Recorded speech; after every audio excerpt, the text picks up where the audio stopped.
Brace yourself, gentle viewer, for not only did I buy it, I actually read it. And not just because I have a weakness for books with a pink spine, but at least a little bit because of that. I guess I should also say at this point, this video is sponsored by me. More on that later. For those of you thinking, since when have you done book reviews, Jill? Since 2011 when I made my first video, but it's been a little while. Okay, so let's start from the beginning. A couple of weeks ago, I made a video about how Draco Malfoy / Hermione Granger fanfiction was being turned into traditionally published books, and how that was happening in several ways, and one of those ways was that somebody wrote a fanfiction which people really liked, and then they were picked up by an agent to write a book which was not that fanfiction, but, you know, was spiritually similar. That example was the fanfiction Draco Malfoy and the Mortifying Ordeal of Being in Love, and that story was the irresistible urge to fall for your enemy. Full disclosure, when I read Harry Potter fanfiction, I don't generally tend towards Draco Hermione, but I thought I'd give it a go, because, why not? And the original fanfic I generally enjoyed, but probably not for the same reasons that most of the people who are reading this book enjoyed it. Or maybe some of the same reasons, but not all of them. How do I explain this without spoilers? We'll get into spoilers later.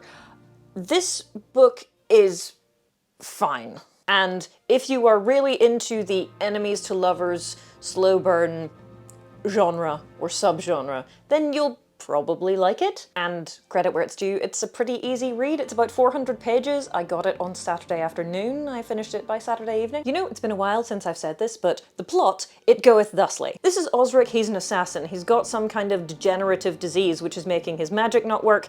There's no cure as far as he knows, but if there's anyone who can help him, it's Orienne, this lady, who is a healer in the Order of Healers. She doesn't want to heal him because he is an assassin, but basically he bribes her into doing it, and they go around the place trying to figure out how to cure this incurable disease. This is the first book in a duology. The way he bribes her is by giving the Order of Healers, for which she works, a bunch of money so they can go around inoculating children from a pox which has been sweeping across the British Isles. Those two things form the backbone of the action plot, as it were. One, can we heal Osric from this supposedly incurable condition? And two, why is nobody giving us money to heal all of these sick children? So I read a review of this book which said that they kind of liked it and the banter was snappy, but the world building was really sparse. And that being the case, I thought I should read what happens at the beginning, because before it starts, you've got a map, a glossary of terms,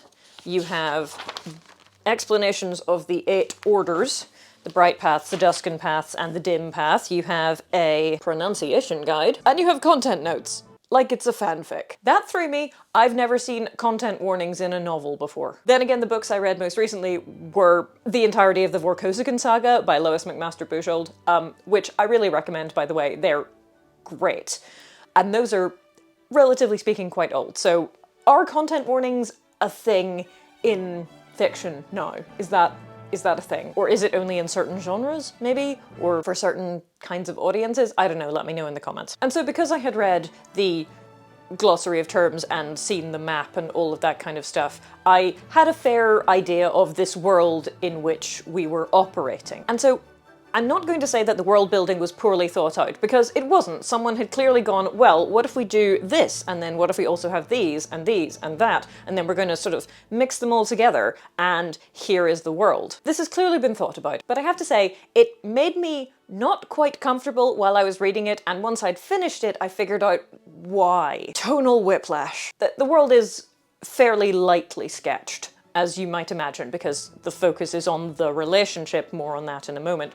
But it's very, it feels like a weird mishmash. One of the reviews I read said that she didn't really know where anybody was, or what they were doing, or why anything, and I think that was just probably because she didn't read the bit at the start, which explains where things are in geographical space. But you've got this sort of Viking-era geography of kingdoms. The healing machines are named after Curie and Lovelace, which is a particular time period. The aesthetics are kind of Victorian, and then the social attitudes, and in particular the dialogue, are super 21st century. At least that's the impression I got. Osric is a gentleman assassin with a woman servant, and he lives in a crumbling manor house. Orienne has a notebook that is bound with a bright pink spiral and features a fuchsia cat. Hello. Hello, Luna. Would you care to weigh in on the Irresistible urge to fall for your enemy? No? Okay. I do wonder, given the medical jargon, if Brigitte Knightley secretly works for the NHS.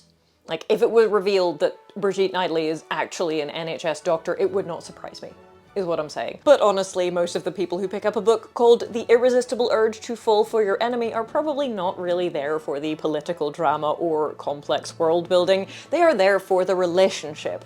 And I gotta say, it worked way better in the fanfiction. I said in my Dramione video that probably the reason that Draco Malfoy and the Mortifying Ordeal of Being in Love hasn't been taken down is because they just got Brigitte Knightley to write a completely new story. And as far as I can tell, that's exactly what happened. The only real point of commonality is what the characters look like, and also the fact that Oriane is a healer, and in the fanfic, Hermione is a healer slash she works in Muggle medicine as well. The thing is, we do just kind of jump in with the characters and it is established that they're going to hate each other. And then they meet and they do hate each other. And it's all kind of ridiculous and funny and whatever, but because we don't have those anchors of 7 books of Harry Potter canon to work off, it feels a bit arbitrary. As we progress through the book, we learn that Osric's family used to be rich and now they're not rich anymore, and now he's trying to get the family money back. We learn that Oriane has 2 nouveau riche parents, and yet she chooses to live in a cold castle, healing people, instead of just being a society maven. We don't really know why, but maybe she wants to do some good in the world, who knows? That's not the point. The point is that these are things we pick up as we go along, but in the beginning, neither character is particularly likable to me, and that's sort of a problem. And I'm not sure if that's just because I don't really read this genre very much, or that it only works in the fanfic because in the 7th book of Harry Potter, you see Draco Malfoy and the consequences of his actions, and how he is starting to rethink those by the end of the book. We don't get Draco's redemption arc in the 7th book, but 19 years later in the epilogue, we see Draco and his son at the Hogwarts Express, and no one is crying, "Arrest him!" So something clearly has happened. The thing that Draco Malfoy mostly does in the 7th book is kind of realise the consequences of his actions and also get saved by Harry. And so, how can I be vague about this in case of spoilers, I guess minor spoiler for the 7th Harry Potter book?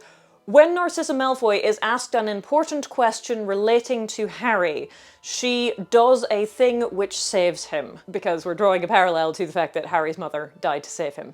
So, you know, the love of mothers. She doesn't save him for her own sake, she saves him for the sake of her son. The thing is, if you want to start me off in fanfiction with a Draco Malfoy who has seen the error of his ways and realises it's not good to be prejudiced against people who aren't purebloods, and so now he's trying to be a better person, and you know, along the way somewhere he falls in love with Hermione Granger. Okay, I can see that. Because you can draw the seeds of that from the Harry Potter books themselves. And we already have an idea about this character. Honestly, the most unrealistic thing about Draco Malfoy in Draco Malfoy and the Mortifying Ordeal of Being in Love was that he wasn't a physically cowardly little weasel. Because in the books, it's clear that he likes dueling, but he's not the adrenaline junkie Gryffindor type that would go looking for a fight unless he's sure he can win it. And so because of that, I'm kind of predisposed to go, okay, let's see where we're going with this when presented with a Draco Malfoy. And as for Hermione, she was always my favourite character, so seeing Hermione in a different setting, being a healer slash muggle doctor and doing all of this stuff, I'm like, yeah, I can totally believe that. But when you've invented these characters who are not only in a different world, but also legally distinct, you do have to tweak their personalities, and also you don't have all of that backstory. And so instead you just get Osric, who's a smart mouth and kind of a jerk, and Oriane, who's stuck up and also kind of a jerk. Like, she's a good person, she does good things, but also she's mean and arrogant, and she's just not very pleasant to spend time with. I just didn't find either character really compelling to spend time with. Not that they were really objectionable to spend time with. You know, I read the whole book in about 4 hours, but I'm not thinking to myself, you know what, I really need to read that again. And I'm not thinking to myself, yes, I really need to pick up the sequel whenever that is out. We jump into their world with the fact that Osric is going to bribe Orien to heal him. And that's fine because we're starting with characters, and characters are what we're here for, especially in the romantasy genre. But because the backstory on the characters is fed to us so slowly, and also because they're just kind of unpleasant to be around sometimes, it doesn't really work the same way.